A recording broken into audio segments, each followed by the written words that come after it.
Welcome. Good evening. Shalom uvracha. Blessings to all of you. I'm so glad you're here joining me, Rabbi Nick Renner, for the first in this year's two-part series for Israel Matters. Tonight, we're going to be looking... Well, first of all, we have this whole charge to learn about Israel, to engage with Israel, to connect with Israel, to be teaching and sharing the blessing that is the state of Israel in our lives. But by request of somebody on the Israel Matters Committee, somebody asked me, why don't we have a conversation about our roots there? We take it that Israel is this important piece of Jewish life, that's a critical piece of what it means to be part of the Jewish people in the 20th century, 21st century, but sometimes we get a little hazy on exactly what are those roots. Where exactly did we come from? How exactly do we connect with this place? And what's remarkable is if you get into that conversation, the history, even these ancient details and old rocks begin to tell us things about who we are as Jews today and about what it means to be part of this Jewish people that is connected to the land, the people, and the history of Israel. So we're going to be having that as a conversation today. To start out, we have to have a little bit of preamble on how do we know what we know. So if I asked you, why do the Jewish people, why are they connected to Israel? Well, maybe the first answer is the Bible. Because we as a Jewish people, we may not have been doing history for all of these centuries and millennia, but we've been doing memory. We have been telling these sacred stories, talking about these connections, talking about what it means to be rooted there.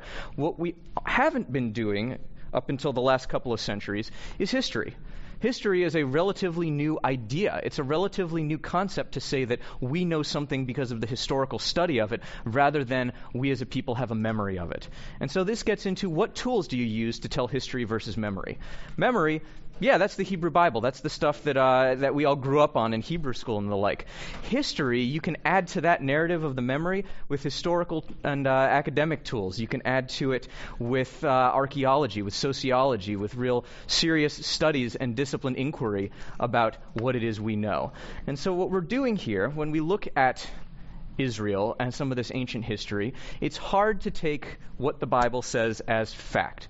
There are parts of the Bible that we now historically believe didn't take place. I'm not the first to say it. I know Rabbi David Wolpe said it in a sermon, so I'll go ahead and toss it out there. There isn't historical basis for the Exodus to have happened. That's one big example. I hope I'm not giving anyone any terrible heart attacks. The splitting of the sea and some of the miracles and the rivers turning to blood and all of that, that's hard to find or ascertain archaeologically speaking. But at the same time, we do find historical and archaeological pieces that confirm biblical narrative. So we do find that this piece of memory that we get in Bible, it's a combination of history and it's a combination of mythology that makes us who we are. So tonight, well, usually if we're in Torah study or something like that, I'm happy to play in that realm of the mythic narrative that we have, the deeper truth of what these things mean. What I say about Exodus is that even if it isn't factual history, there is something profoundly true about the human story of redemption from slavery. Just because it isn't necessarily historical fact doesn't mean that it's not true. But tonight, we're going to play in particular in that sandbox of historical fact. That's what we're going to be looking at to learn a bit about Israel, about our roots there, and even learn some about ourselves and who we are today as a result of some of this history. So, let's begin with who are we? Well, we're the ancient Israelites. That's our heritage. That's where we come from. The question is, so who were the ancient Israelites? We have their stories from Tanakh, from all of that, from the Hebrew Bible, but there is a good question of where did we come from? I'm fast-forwarding through a lot of the Exodus story that we're going to get here in this video. There's a great documentary. If anyone wants to see the full thing, I'd be happy to share it with you, but we're going to be using clips of it to sort of have this conversation and tell this story. The very first mention of the ancient Israelites that isn't Jewish is from an Egyptian site. It's this stone stela, this obelisk called the Merneptah Stela, and that dates to 1208 BCE. We can date this stuff through radiocarbon dating. This is what gives us an idea of it. So the very first reference to Israel as a people goes to 1208 BCE. So And what's funny about that actually is the stela is talking about how Merneptah, this great and mighty pharaoh, has vanquished the Israelites and destroyed them, and they are no more. This is the very first attested reference to the Israelites as saying they're dead and gone.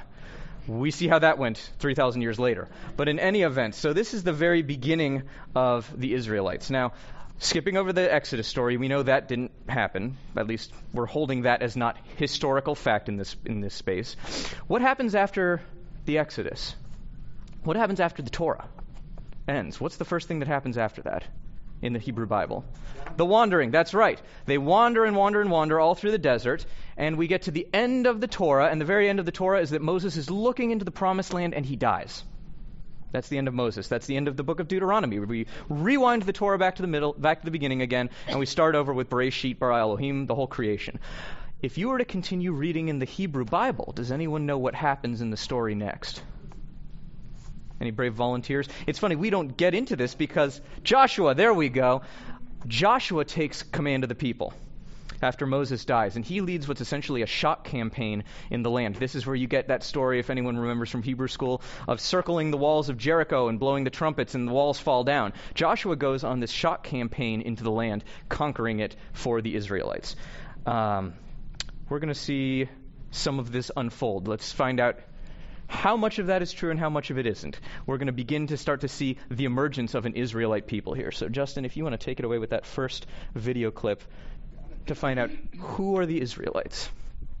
The Bible describes how a new leader, Joshua, takes the Israelites into Canaan in a blitzkrieg military campaign. So the people shouted, and the trumpets were blown. As soon as the people heard the sound of the trumpets, they raised a great shout, and the wall fell down flat. Joshua 6:20. But what does archaeology say? In the 1930s, British archaeologist John Garstang excavated at Jericho, the first Canaanite city in Joshua's campaign. Garstang uncovered dramatic evidence of destruction and declared he had found the very walls that Joshua had brought tumbling down.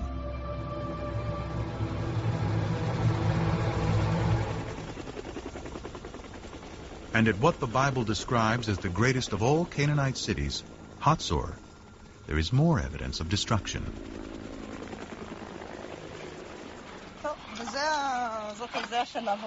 Today, Hatzor is being excavated by one of the leading Israeli archaeologists, Amnon Ben-Tor, and his protege and co-director, Sharon Zuckerman. I'm walking through a passage between two of the rooms of the Canaanite palace of the kings of Hatzor. Signs of the destruction you can still see almost everywhere. You can see the dark stones here, and most important, you can see how they cracked into a million pieces. It takes tremendous heat to cause such damage. The fire here was, how shall I say, the mother of all fires. Among the ashes, Ben-Tor discovered a desecrated statue, most likely the king or patron god of Hatzor. Its head and hands are cut off, apparently by the city's conquerors. This marked the end of Canaanite Hatzor. Question number one, who did it? Who was around? Who is a possible candidate? So number one, the Egyptians. They don't mention having done anything at Hatzor. In any of the inscriptions of the time, we don't see Hatzor. Another Canaanite city-state could have done it? Maybe, but who was strong enough to do it? Who are we left with? The Israelites.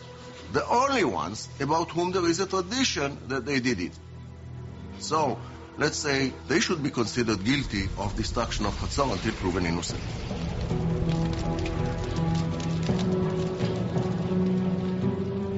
And there's another Canaanite city-state that Joshua and his army of Israelites are credited with laying waste. It's called Ai, and has been discovered in what is now the Palestinian territory of the West Bank. Here, archaeologist Hani Nur el-Din and his team are finding evidence of a rich Canaanite culture. The village first appears and developed to a city, and then there was a kind of fortification surrounding this settlement.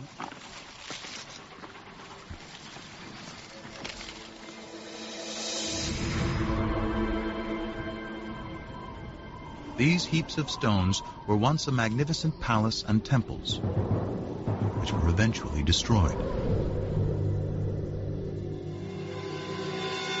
But when the archaeologists date the destruction, they discover it occurred about 2200 BC. They date the destruction of Jericho to 1500 BC, and Hatzor's to about 1250 BC. Clearly, these city-states were not destroyed at the same time. They range over nearly 1,000 years. In fact, of the 31 sites the Bible says that Joshua conquered, few showed any signs of war. There was no evidence of armed conflict in most of these sites. At the same time, it was discovered that most of the large Canaanite towns that were supposed to have been destroyed by these Israelites were either not destroyed at all or destroyed by others. A single sweeping military invasion led by Joshua cannot account for how the Israelites arrived in Canaan.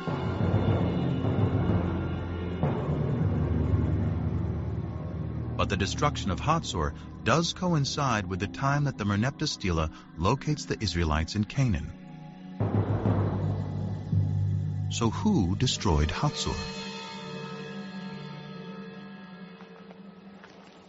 Amnon Ben Tor still believes it was the Israelites who destroyed the city. But his co-director, Sharon Zuckerman, has a different idea. The final destruction itself consisted of the mutilation of statues of kings and gods. It did not consist of signs of war or of any kind of fighting. We don't see weapons in the street like we see in other sites that were destroyed by foreigners. So if there was no invasion, what happened? Bobby, just be careful about the stones there, okay?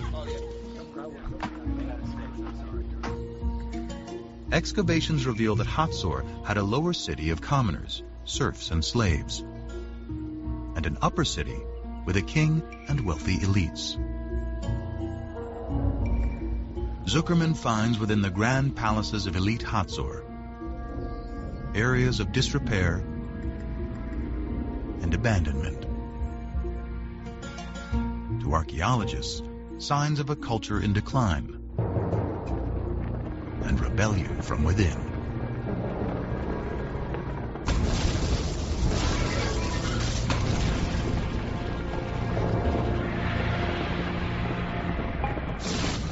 I would not rule out the possibility of an internal revolt of Canaanites living at Hatzor and revolting against the elites that rule the city.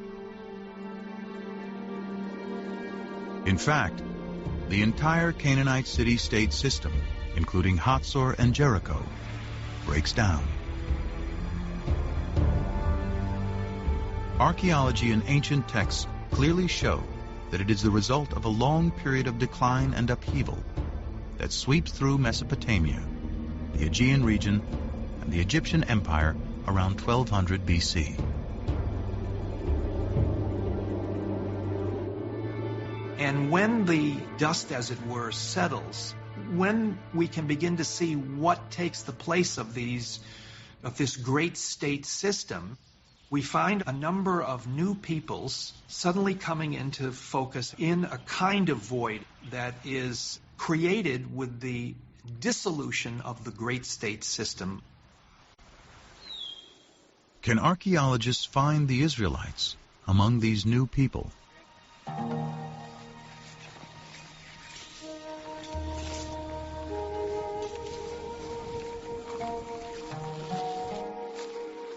In the 1970s, archaeologists started wide-ranging surveys throughout the central hill country of Canaan. Today, primarily the Palestinian territory of the West Bank.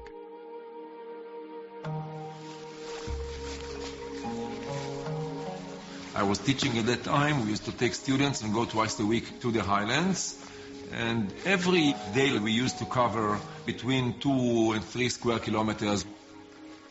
And this accumulates very slowly into the coverage of the entire area.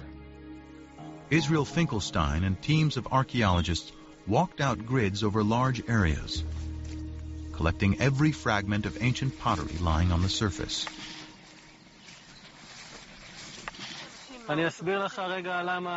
Over 7 years, he covered nearly 400 square miles, sorting pottery and marking the locations of where it was found on a map.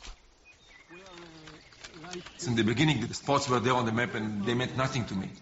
But later, slowly, I started seeing sort of phenomena and processes.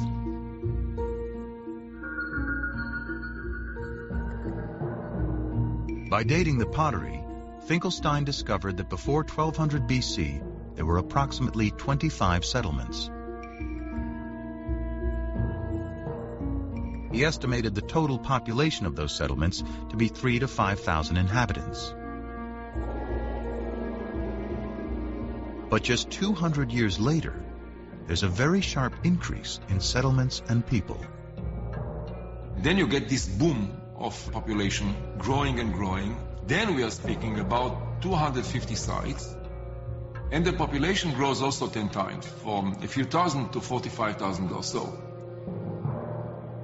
Now this is very dramatic and cannot be explained as natural growth. This rate is impossible in ancient times.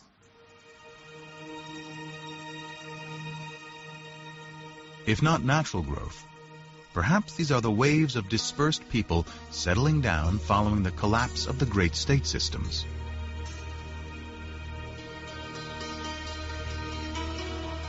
Then, more evidence of a new culture is discovered. A new type of simple dwelling never seen before. And it's in the exact location where both the Merneptah Stela and the Bible place the Israelites. The sites in which this type of house appears throughout the country, this is where Israelites lived. And they are sometimes even called the Israelite house, the Israelite type house. The people who lived in those villages seem to be arranged more or less in a kind of an egalitarian society because there are no major architectural installations. If you look at the finds are relatively poor. Pottery is more or less mundane. I don't want to offend the early settlers or the early Israelites. Very little art. Curiously, the mundane pottery found at these new Israelite villages is very similar to the everyday pottery found at the older Canaanite cities like Hatzor.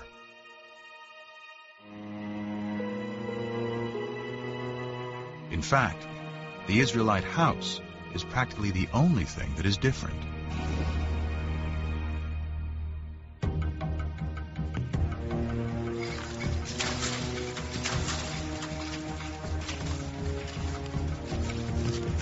This broad similarity is leading archaeologists to a startling new conclusion about the origins of the ancient Israelites. The notion is that most of the early Israelites were originally Canaanites, displaced Canaanites. The Israelites were always in the land of Israel.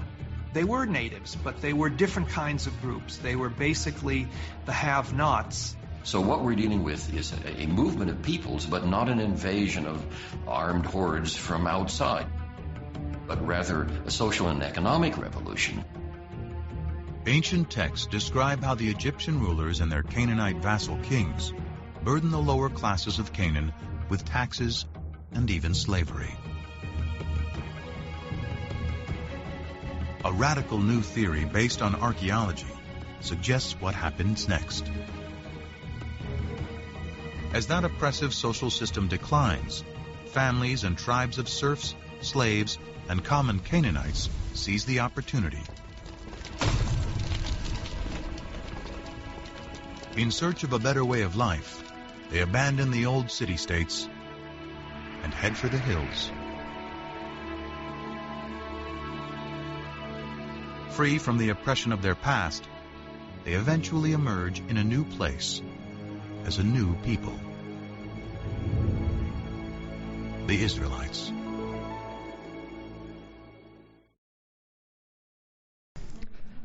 So, personally, I find that amazing to think about.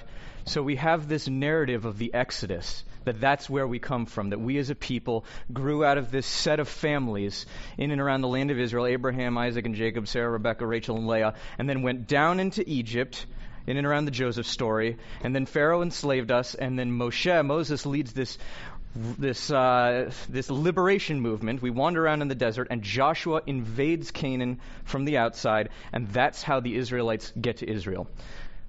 That's not the historical story that we just saw. What we just saw is interesting in that we were always there as a people.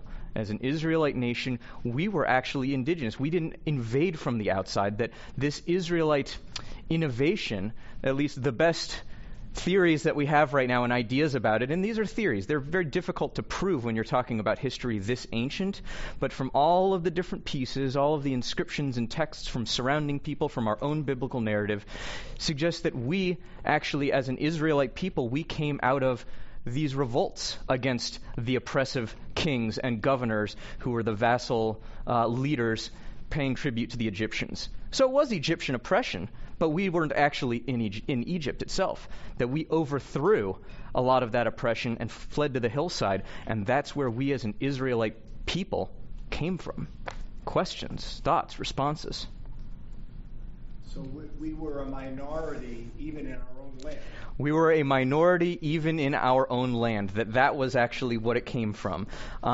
Whether it's a numerical minority or sort of a financial or economic in that way, we were an oppressed people even in our own land. And from the evidence of these destructions and the destructions of these king and god figurines, it seems that we rose up against that status. Yeah? I have what might be a memory, or I might have made it up. Yeah. The best estimate was that about 600,000 Jews were in the Exodus. That's the biblical narrative, right. I've always wondered how you feed.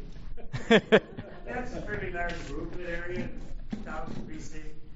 This suggests it's 40,000 or 45,000. Correct. So the numbers we have in the Bible, sort of like we get that Methuselah lived for 900 years and Moshe lived for 120, I would suggest that those numbers are maybe not to be taken literally, but they're meant to indicate to us the size of the multitude, or that someone was that aged by the time they reached the end of their life. So yes, it would be very difficult to historically indicate something like the 600,000 of the Bible, but it's something we use as a shorthand for the great multitude.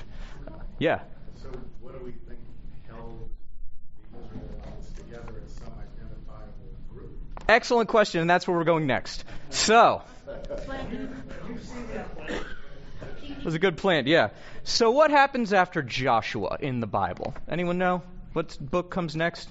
I'm hitting you all with like hard trivia here, and it's hard because we do all the Torah readings and then we jump back to the beginning of the Torah. We don't go forward. But anyone know what comes next in the Hebrew Bible? So the next book after Joshua is Shoftim. It's Judges. Judges would be better translated as warlords, in fact, says my teacher, Michael Karasik, who's a biblicist. It's a time of... It's probably the most gruesome book in the Bible. It's profoundly violent. They're doing horrible things to each other. It's the 12 tribes massacring each other left, right, and center. Can we put the tribal map back up for a second? Yeah, so this is some approximation of what tribal Israel probably looked like, the 12 tribes there, and where they were. And they were in a constant state of war and aggression and nastiness with one another. The book of Judges, of warlords, ends with them crying out for some kind of a king, somebody to bring the people together, to end this anarchy. And that's where we will pick back up with segment 2 of the video. So we came out of the Canaanites? That's right.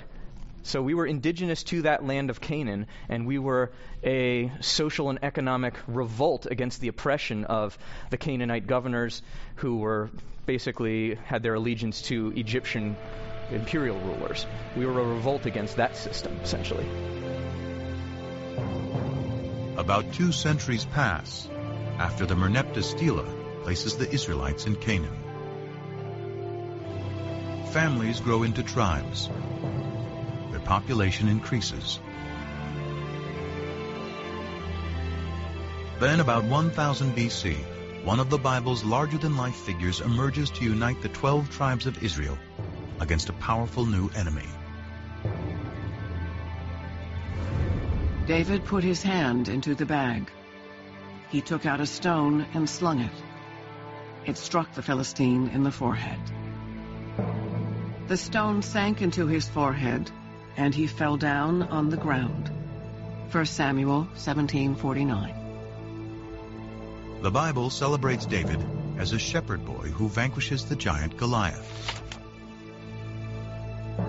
A lover who lusts after forbidden fruits. And a poet who composes lyric psalms still recited today. Of all the names in the Hebrew Bible, none appears more than David.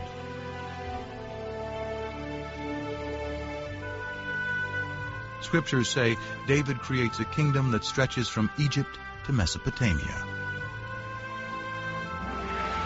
He makes Jerusalem his royal capital. And in a new covenant, Yahweh promises that he and his descendants will rule forever. David's son Solomon builds the temple where Yahweh, now the national God of Israel, will dwell for eternity. The kingdom of David and Solomon, one nation united under one God, according to the Bible. Now, some skeptics today have argued there was no such thing as a united monarchy. It's a later biblical construct, and particularly a construct of modern scholarship. In short, there was no David. As one of the biblical revisionists has said, David is no more historical than King Arthur.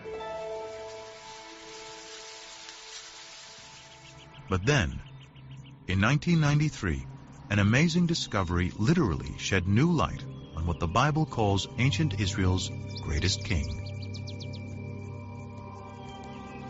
Gila Cook was finishing up some survey work with an assistant at Tel Dan, a biblical site in the far north of Israel today. The excavation was headed by the eminent Israeli archaeologist Avraham Biran. It was near the end of the day, and Cook was getting her last measurements when she hears a yell from below. And it was Biran in his booming voice yelling, "Gila, let's go."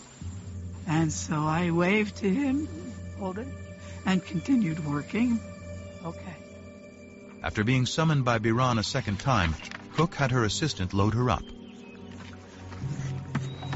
And she started down the hill.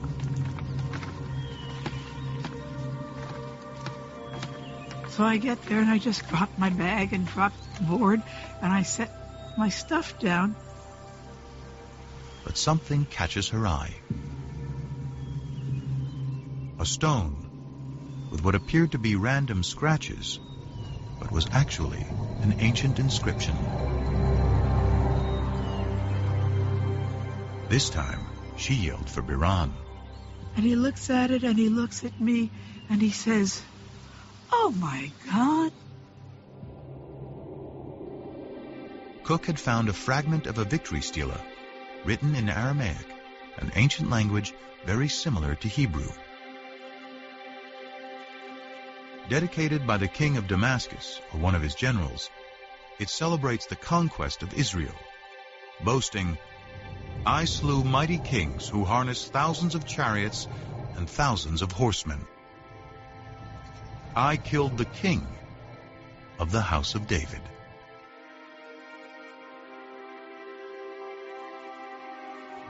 Those words, the house of David, make this a critical discovery. They are strong evidence that David really lived. Unlike Genesis, the stories of Israel's kings move the biblical narrative out of the realm of legend and into the light of history. So, this is one of the amazing things about being in Israel. You flip over a rock and suddenly you find an inscription that proved that King Arthur really was a real guy.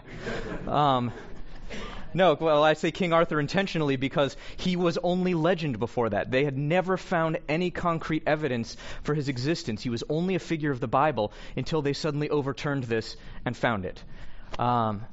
Questions now. Because now we know we have a text outside of the Hebrew Bible that attests to King David. I'm going to read through some of what they were going to cover over the next few minutes, but I'm going to do it a little bit more quickly. Bible tells us he lived in about 1000 BCE. The next step is excavations. Now the question is, if you wanted to find David as this great Israelite king, where would you look? Jerusalem. Yep. Where can't you go excavating? Jerusalem, the Temple Mount. So the place we would most want to go to find evidence of David is the place we can't look. That said, if you've been to Israel recently, there's an area called Ir David, which is a little bit lower there. Some of you might be familiar with it, where they have active excavations going on, and they are finding all of these pieces that attest to this royal palace life at exactly at the right time, before the beginning of a monarchy there.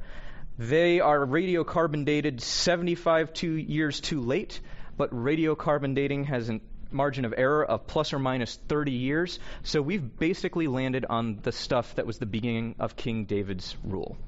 Is that the city of David that's sort of... That's right.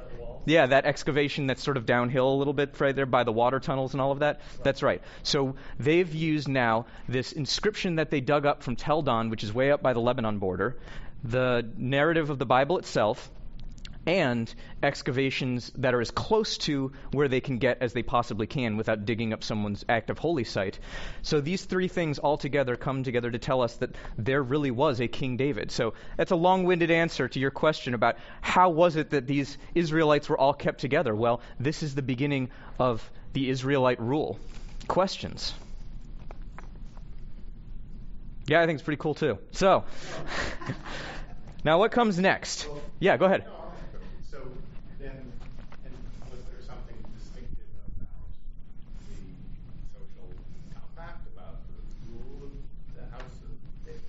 So the thing that's remarkable about it is that it's this united monarchy. Can we get the maps again? Mm-hmm. So the first map, you see you're taking 12 tribal regional identities and transforming them into a single united monarchy. That's not going to last. Before we get to that point, I just want to drop in one other piece. We're about to move forward to what happens post-David. The Bible tells us David didn't get to build the temple. David isn't the one to do that because of his whole dirty business with Bathsheba. In turn, his son, Solomon, the righteous one, is the one who gets to build the temple. Now, we don't have any historical basis for Solomon, but that takes us back to that question about where would you go looking for it. We can't go digging on the Temple Mount. It's just the reality of it. And that's the place where we would most expect to see these pieces. David was the conqueror. He was the warrior king. He was out in all of these sort of northern regions at war with the folks who were in what's today Syria. Solomon's big project was consolidation in his capital. So the places where we would go looking for Solomon are just the places we can't look. So since we've discovered a David, though, scholars do think that there probably was a Solomon figure as well. Yeah. But, so, two questions. Mm-hmm. One, because David was the warrior king, and yeah. Solomon built the temple, mm-hmm. then why are they calling just outside the temple the city of David area? Are they finding things from his time? And the second question is, I guess there is a lot of excavation that's going on in the old city, mm-hmm. just not really on the Temple Mount. It's controversial what they're doing sort of under the walls, right. and the tunnels and all of that. So, are you saying they haven't really found any evidence of Solomon? They haven't found... They're doing in the old city? Correct. Now, what they're actually able to dig in the old city, I mean, you think about it, it feels like a lot when you get to go down into those tunnels and such. The stuff we're seeing down there is Second Temple era. So what we have to remember is that what came before that, the First Temple was totally destroyed. If you actually, I think there's one place in Jerusalem, in the Jewish quarter, where you can look and they say this was the original street level of the original city of Jerusalem. People are nodding their heads. It's 40 feet straight down. And the numbers of places that we can actually dig in the old city are extremely limited. So the City of David stuff points out that there was the establishment of a capital there right at the time that David was supposed to have united the people in the way that he did, and made Jerusalem his capital. It points to actual political evidence for what was happening in the same way that we get from the Bible narrative. That's why Ir David is important. Yeah, but we don't believe that. That's exactly right. But again, we can't go digging on the Temple Mount itself.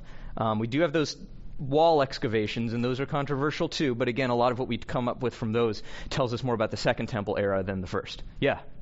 So I think what Matt was trying to ask though was, what have they found that signifies that these were a unified people that tells us that they were Jewish? So the question: are they Jewish? I'm going to float something out there and say that there are some academics who would make the argument that Judaism is in part a reflection of the destruction of the Second Temple, the destruction of the cultic system, the priesthood, all of those things. It's the rise of the synagogue. Them as our ancestors. Because Judaism definitely grew out of the ancient Israelites. I mean, you could make the argument that so did the Christians, but they consider themselves as having a completely new covenant under Jesus. We still see those as our ancestors, and we always have held them as our ancestors. Even if we say that the rabbis were doing something different in the Talmud in 1,500 years ago, they still view themselves as having grown out of that. They still view those as their fathers and mothers in that way. So I would suggest that that's where, it's great to look at all the history, but the memory that we've been telling and all those stories, that's what I think links us to that Israelite identity. Does that answer what you're saying? Okay, cool. I want to make sure I got closer to it. Thank you. Yeah. Who was Saul? Is that Solomon? Who was Saul? Saul was the first king. Saul's kingship didn't really go well, and that's why David was anointed the king. You can read in Samuel that Saul was the very first of the Israelite kings to try and put a stop to all the violence of the warlords. But things don't go well with the Philistines. Things don't go well with him and God. He actually goes nuts. He loses his mind and spends a lot of that book trying to kill David before David can replace him. So that's who Saul was. Saul didn't make Jerusalem his capital. He wasn't all that successful.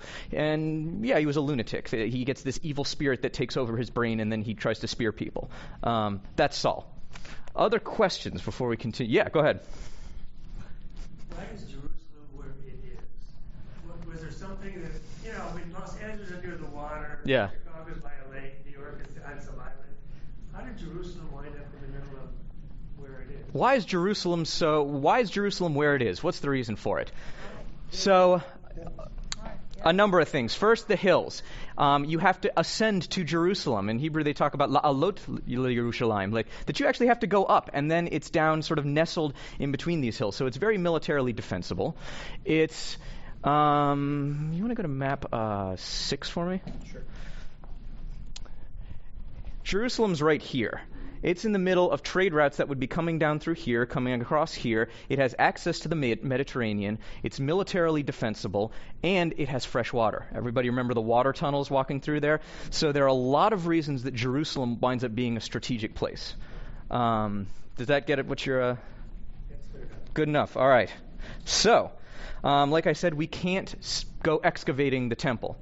That said, what's remarkable historically, the Tanakh indicates that the temple was built between 970 and 930 BCE. We've never seen it through archaeology, but what we have seen, there is a temple with an identical floor plan in Ein Dara, in what's today Syria. The only difference with that temple is that instead of having little krovim, little cherubs guarding it on the outside, they have sphinxes. But it's almost an identical temple. So you can actually, if you want to see images or see some of what they found in Ein Dara, where they did a bunch of this excavation, you can actually see some of a real-life manifestation of it, rather than people's sort of artistic renderings of it in that way, as we saw in computer generation. Can we go to map 2? So, this thing isn't going to last this way forever. We get what was the united monarchy after Solomon. It becomes a divided monarchy. You have the kingdom of Judah in the south, and you have the kingdom of Israel in the north. Now, what's in a name very quickly? Let's cover that. We come from the Israelites. Those are like our people. But at the same time, what are we called today? Jews. Very good. Judah. We actually, it's interesting that we lay claim and we identify with the people of Israel in the broader sense, but we ourselves come out of here. There's a reason for this. The northern kingdom is going to get destroyed before the southern kingdom. In 722 BCE, the Assyrians, coming out of what's today Syria, strike south and they destroy the kingdom of Israel. They uproot all of the people who are there, and they have this nifty program of population transfers to make sure that nobody gets revolution in their mind, and so they spread all of those tribes all over. The kingdom of Judah seems to survive it.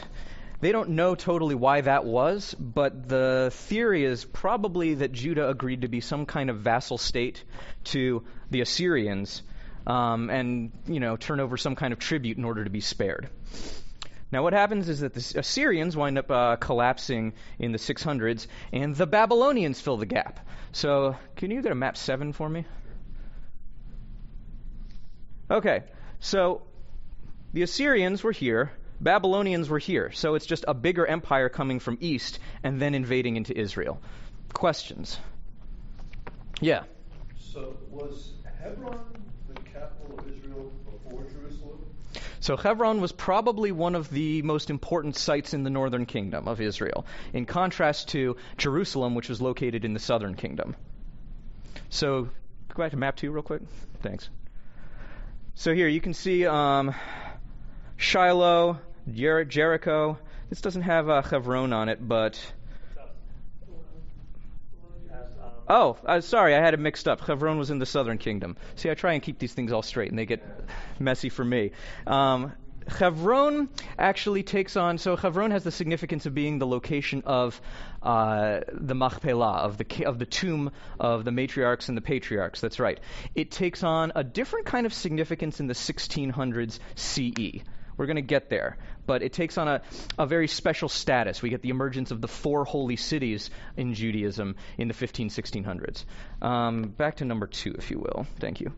So, we're here already, yeah. So the Babylonians destroyed, they came in and finished the job of what the Assyrians started. The first temple was destroyed in 586 BCE.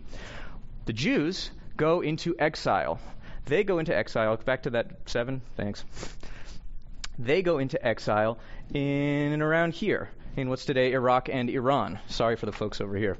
Maybe I'll stand on this side, and so Justin, I block him. We get those events attested to in the books of Ezra and Nehemiah in the Hebrew Bible. We get a lot of the prophetic material, like Jeremiah was thought to have been written during the exile. What happens then to the Babylonians in turn? Somebody conquers them. You're going to get this as an ongoing story here. The Babylonians are conquered by King Cyrus and the Persians, Iran today. King Cyrus sees it really differently about the Jews. He says, you know what, you can be a vassal state to us and pay your tribute and your tax, but you can go back and rebuild your temple. And so a whole bunch of Jews do that. That's what Ezra and Nehemiah's books of the Bible are all about. They're about that return to the land. That's where the second temple is built in 516 BCE. And one of the curious things to me, we have this title of Mashiach, Messiah, as one who's anointed. The book of Chronicles in the Hebrew Bible identifies King Cyrus as a Messiah, which I think is remarkable, given that he did redeem the people to the land. Of course, these things don't last. Any questions so far? I'm covering a lot of ground, trying to do it quickly, but I know it's convoluted. All right, then we'll keep going. The Persians get pushed back by Alexander the Great in the 300s BCE. He dies, and while he was great at having this huge empire all the way through here, that then sort of splits up into all of his little governorships. There's a fight for succession about who's going to hold the land of Israel. I'm not going to go into the details of that, but I will say the people who come out on top are the Seleucids, and the reason I mentioned them is that they're the ones who are the antagonists in the Hanukkah story. Those are the ones who are in that war with the Maccabees, are the ones who come out of Greece in that way. They get conquered by the Romans in 63 CE. Questions? So one thing I want to point out is that during all of this time, the Jews remained in the land. They may not have been there in large numbers. They may not have been everywhere in the land, but they're still there. They have persevered this entire time. So let's go to map 3 now. This is Rome. Rome is considered to be the greatest empire that ever existed in the world. All the way down here, you can see Iudea. This is Judea, down in that little corner here. Let me see if I can get out of the way, kind of. So you can see what a tiny little backwater it was relative to the total strength of the Roman Empire. That said, the Roman effort that had to go into this area was pretty extreme. The Jews, the Israelites, whatever we're going to call them at this time, didn't take the Roman thing very well. Starting with their uprisings against the Maccabees, there emerged this tradition of revolt against these imperial rulers. Rome takes over in 63. Shortly after, the Jews begin this uprising. That leads to the destruction of Jerusalem. Yeah. I can't see this well. What is the pink area in contrast to the green area? The pink area are senatorial provinces, so that was when Rome had a senate that was in charge of it. Green was the imperial conquest, so that was when we get the transition to the emperors. I forget the year offhand of when that transition took place. If someone knows it offhand, feel free to toss it in. But this map is the greatest extent that the Roman Empire ever held, and that is in 117. So we get the destruction of Jerusalem and the Second Temple in the year 70. That's really the point of inflection when things really change for the Jewish people. That is the definitive end of Temple Judaism. That's the end of the priesthood, as we know it as being the leaders of the Jewish people. The other thing that's remarkable at that time... Wait, I'm sorry. Yeah, go ahead. You just skipped over that really fast. Yeah. So 70 A.D. Yes. It's close to the height of the Roman Empire. Yes. And you're saying that was the end of the priesthood. So could you just unpack that for a Sure, moment? absolutely. With the destruction of the temple is the seat of God in this world. The Kodesh HaKodeshim, the Holy of Holies, that innermost sancta, is God's home in the world. And we as a people had a relationship to God through sacrifice, through tribute. And that whole system was run by the priests, by the Levi'im. So we had these priests of ancient Israel who operated the sacrificial system at the centermost point of our religious world, and that was how we had a relationship with God. You're right not to gloss over that. Just how big that is in terms of the magnitude of that destruction and what that meant to Jewish peoplehood, it's probably greater than anything that's ever happened to the Jewish people. The book of Leviticus about the whole priestly exactly. And everything going on. And that's the entire priestly system is out. And that was because the Romans destroyed the second temple wholesale. What emerges to fill the vacuum, the reality is that the Jews can't use that site anymore, that they have to find or create what they call Mikdash Me'at, which is the small temple, a.k.a. the synagogue. And who are the authorities that run that? The rabbis. The rabbis, exactly. So you get a complete shift in the power structure of the Jewish people as well, and who are the leaders of it. And in turn, how do we have a relationship with God now? We don't feed God like burnt animals. We have prayer. Prayer had to be invented and innovated at one point. This idea that we can have a relationship with God, not through like slaughtering and burning and offering up animals on altars, that was an innovative thing that happened right around that time. The precursor to that was when Ezra and Nehemiah went back from Persia, returned to the land, they started public readings of Torah. That was sort of the precursor, the very beginnings of having some kind of oral tradition around which we can have a relationship with God through words and text. But prayer doesn't actually come out until we get this destruction. Other questions? I'm glad you wanted to hang on this for a minute, Rick. Yeah? I was just having a discussion with somebody one day, and I said, the temple, the synagogue didn't start until a certain period. And they said, oh no, there's some in Turkey and some other place that predate that. Is that? And then I tried to look it up and found that very. So there are Jewish religious centers, but nothing. The thing is, the temple, in the time of the temple, there was nothing like it. It was the indisputed center of our relationship with God. Now, they've found what would be sort of like proto-synagogues, places that were probably political as well as religious centers of Jewish communities in and around Elephantine, for instance, and parts of ancient Egypt.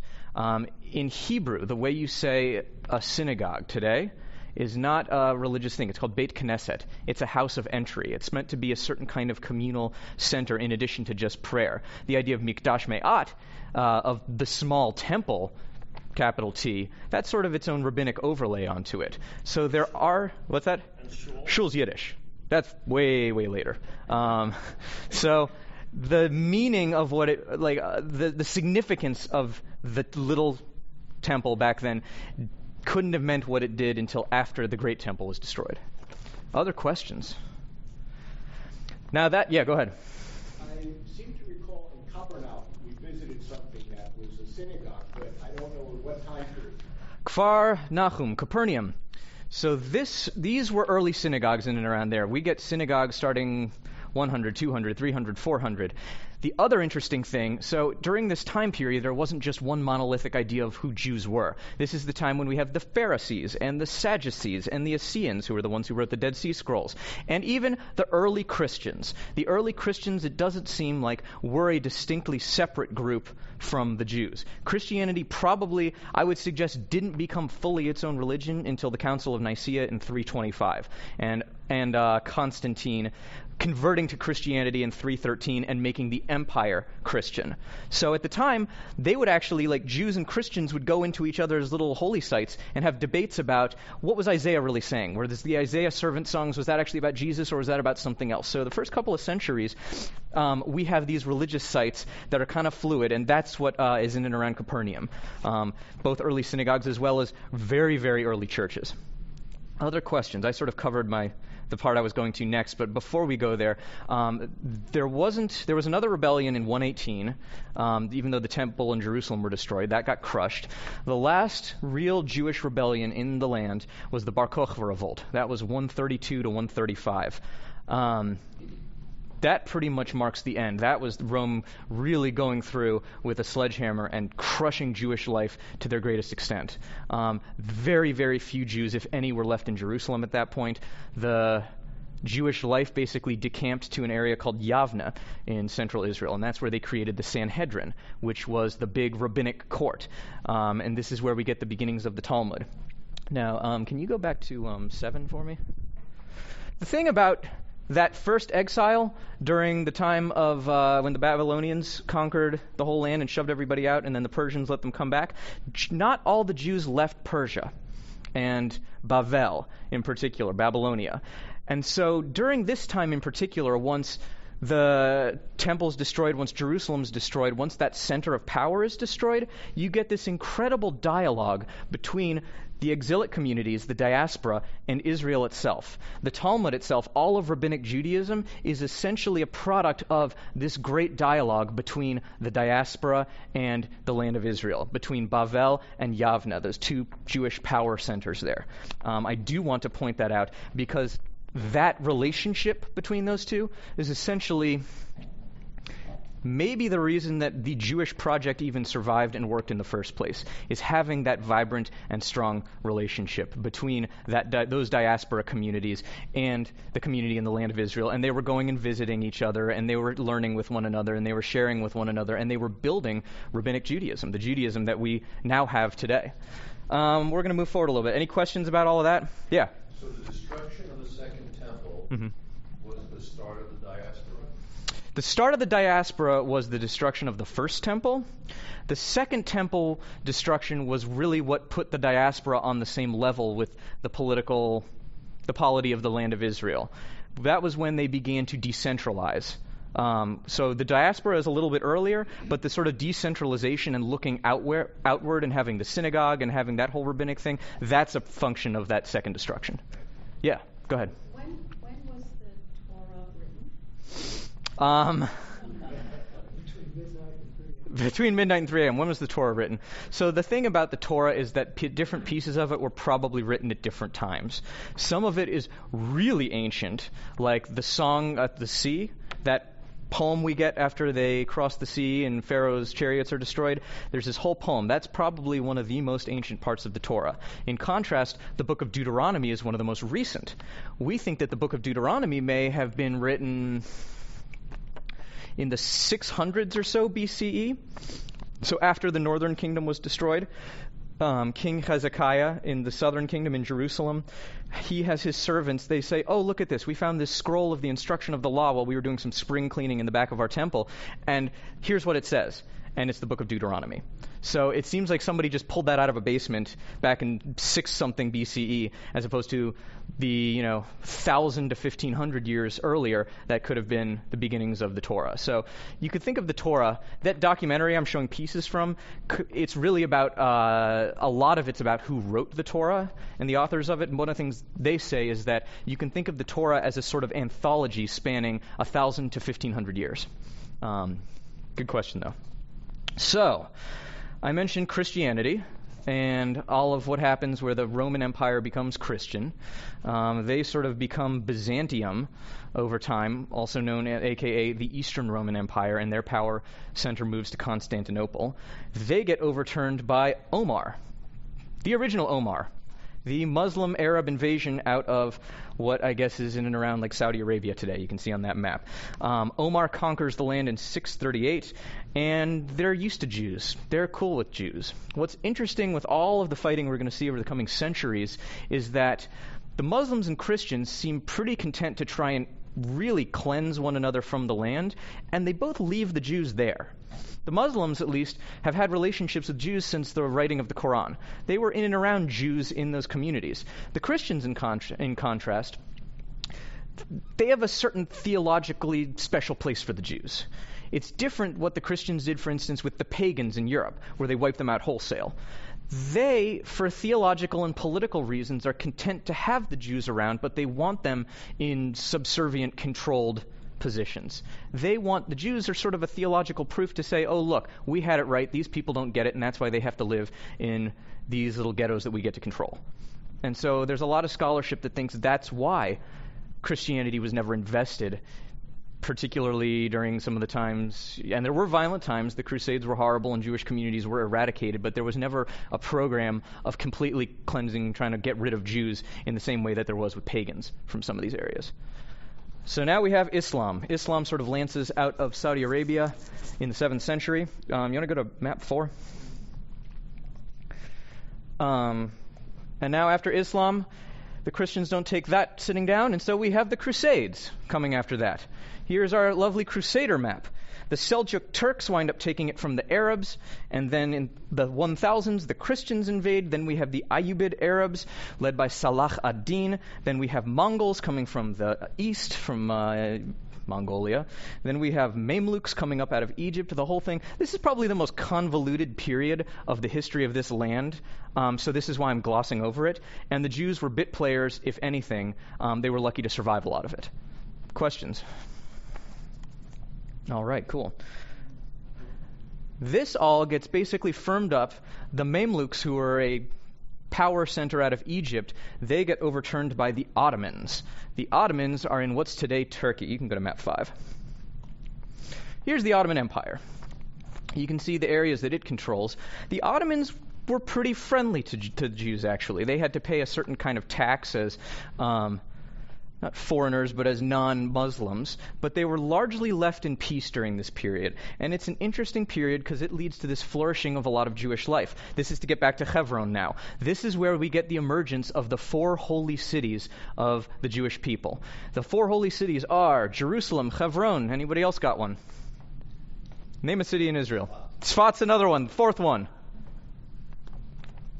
Tiberias, actually, is the 4th one, which is kind of ironic. If you go there today, it's kind of a dump, but it was one of the holy cities of Judaism that emerged in the 1600s.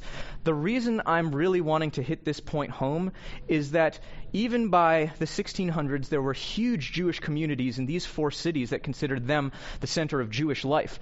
Anybody who's going to tell you that Israel or Jewish life is rooted in European colonialism as part of the Zionist project is historically intellectually dishonest. I'll put it like that. That we are so deeply rooted in this place and in this land under all of these different groups of people. I have a buddy, the guy who fronted my band when I was in Israel. I played in this band in Israel for a year. His name was Yerushalmi, was his last name, Roy Yerushalmi. Yerushalmi, Jerusalemite. His family owns a chunk of land in Jerusalem that goes back 700 years or something like that. And they have records for it. Like, the roots that we have in this place and what we have endured, even though I've gone through all of that nastiness and all of those invaders and all of the crusaders and all these people, we've endured in this place. We have lasted.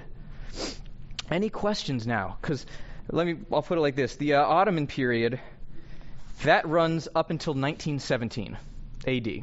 So we're basically in the modern era. What happens in 1917? Anyone? That is one of the things that happens. The British, that's right. Even before the British can have any kind of impact, we have World War I, and the Ottoman Empire collapses in World War I. And you have a series of civil wars taking place between them and not necessarily some civil war, some war with Greece, war with neighbor. This is where you get the rise of Ataturk in the 20s and 30s. But the Ottoman Empire as a polity is done. And so who picks up the pieces? The British, the French in particular. And this is where we get Balfour. Some of the greatest map makers of the world, some of the unfortunate map makers of the world. I would say both in... Okay, then we can play ball there, yeah. We get some horrendous maps that make absolutely no sense. One of my buddies in college, I used to start Arab-Jewish dialogues with this guy, and he and I were talking about the nation-state. The nation-state as a structure comes out of the Treaty of Westphalia in the 1600s, and it's a thoroughly European thing. It's all about this idea, it reflects this idea of European ethno-nationalism. The Middle East would not organize itself along the nation-state.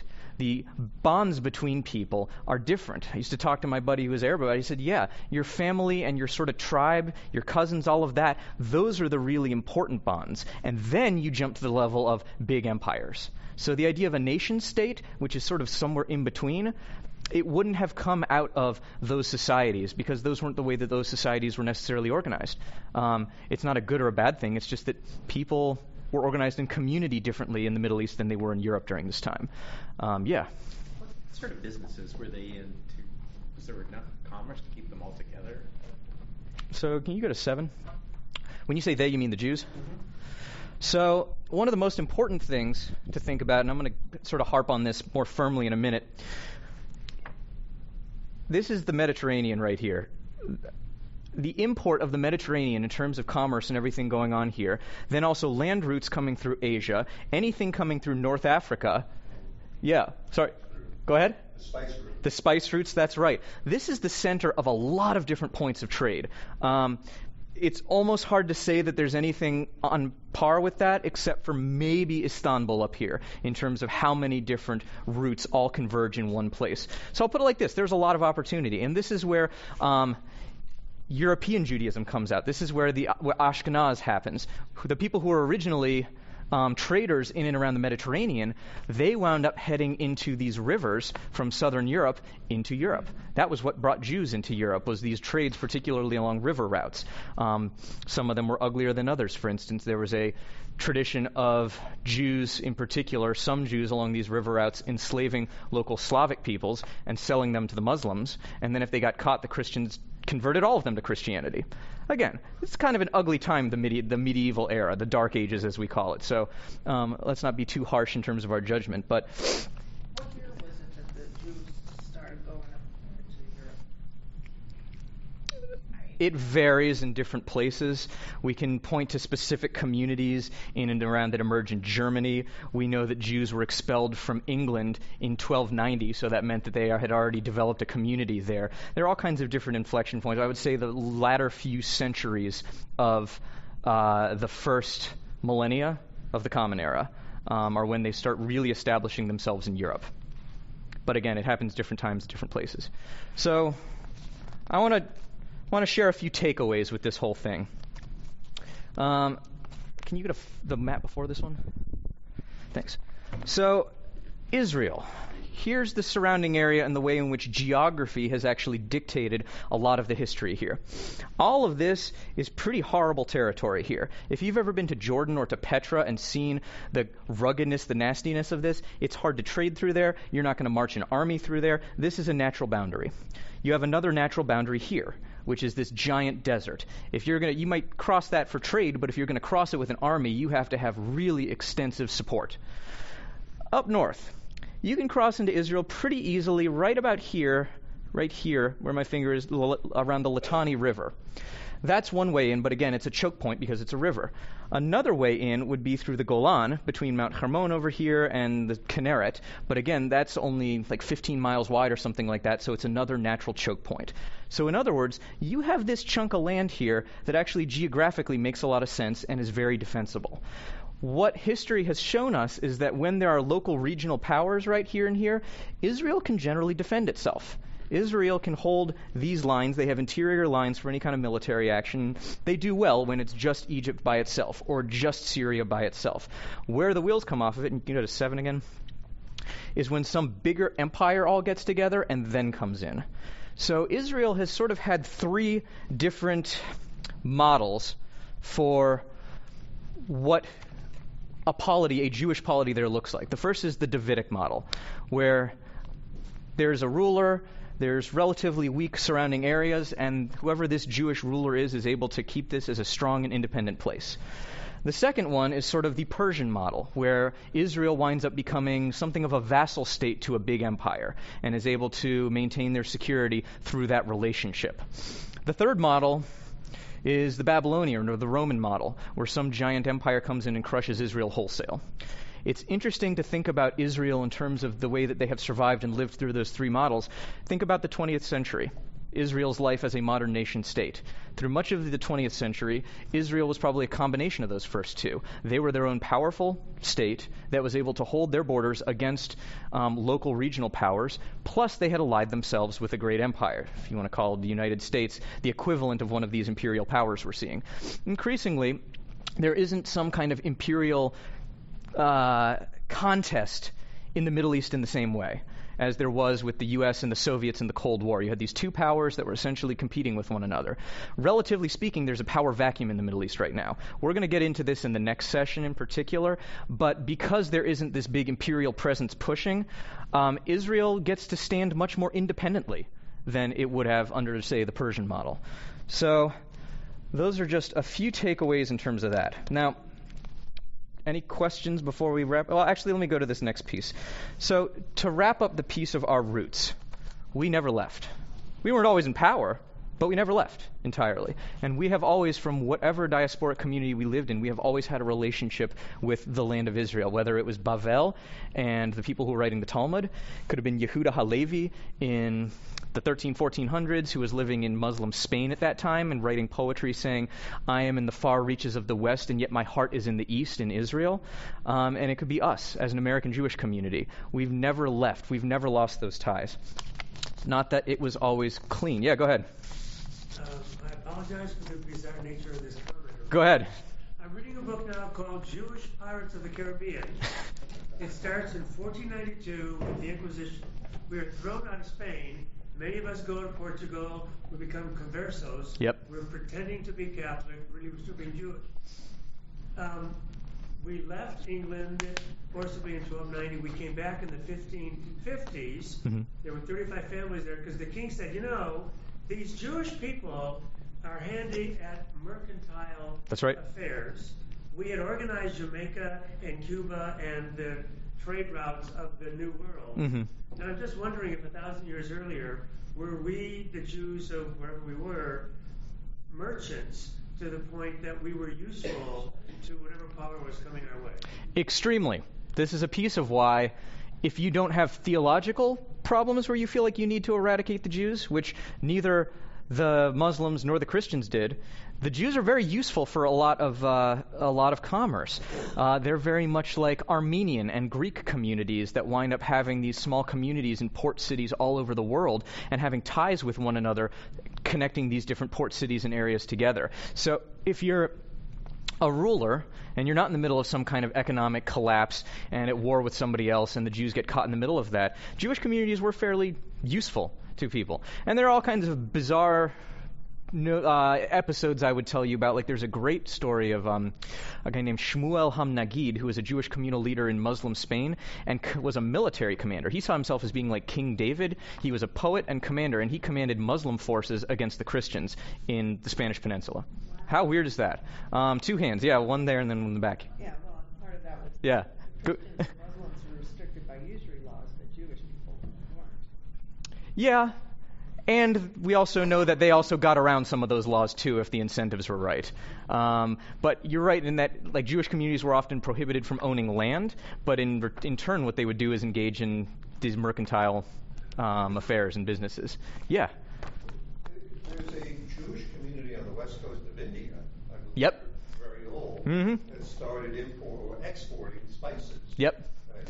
So, I mean, it's all over the world. There were Jews in Shanghai as well, as a really important port city. You're absolutely right. So we went in every direction we possibly could. I want to float out 2 different models that we see in Jewish history to end. One of them was Gedaliah. Anyone heard of Gedaliah? He's the last king under the Babylonian regime, the last Jewish king in the whole Davidic project. He's not in the Davidic line himself, but he is one of the successors of the Davidic line of kings. He is assassinated by Jews, by Jewish people. A guy named Ishmael and a band of 10 of them went in and assassinated him because they thought he was too close to the Babylonians. They killed the Jewish king, and he was the last king then, until the Second Temple period, when you had awful people like Herod, or the Maccabees taking over. The Maccabees, in fact, launched a Jewish civil war. It's the Hanukkah season, so why don't we talk about that? The first person they killed in the Maccabean uprising was a Jew. They were a certain kind of religious fundamentalist, and they were opposed to any kind of Jew taking part in what they saw as assimilation. And so they executed Jews. They were a pretty brutal bunch. I don't have to remind anyone that Rabbi was shot by a Jewish extremist. The rabbis, when they look at why was the Second Temple destroyed, they don't say it's because of these empires or because of, military lines or anything else. They say it's because of us. They say the reason the temple was destroyed, they have 2 words for it, sinat chinam, free hatred, that we hated each other. This is a big, I think, historical takeaway to hold with all of this, that the reason Jews have fallen and our polities and our kingdoms have collapsed very often has to do with the kinds of hatred we bring toward one another. What's a different model then, and what I want to uplift? Bavel and Yavne, the idea of the diaspora and the land of Israel being tight partners in terms of building a Jewish future, creating a Jewish future, innovating together. That, to me, I think is a really important model. Of course, Israel itself matters, I would say, in this Israel Matters series, but why does it matter for us to engage with Israel if we're not going to go make Aliyah or join the army or what have you? Because the relationship with the diaspora and Israel is really, really important, and we've known that it's important for millennia now. I mean, I think that if there's one takeaway from all of this, from 3,000 plus years of history here, it's to think about the ways in which we have thrived and the ways in which we haven't. And the places in which we have truly built and innovated a rich Jewish life and future are those times when the diaspora, when Bavel is in conversation, in dialogue, and building a future together with Israel. And so with that, I will call this to an end. Thank you all for coming. Do we have any other questions? We got a couple minutes here.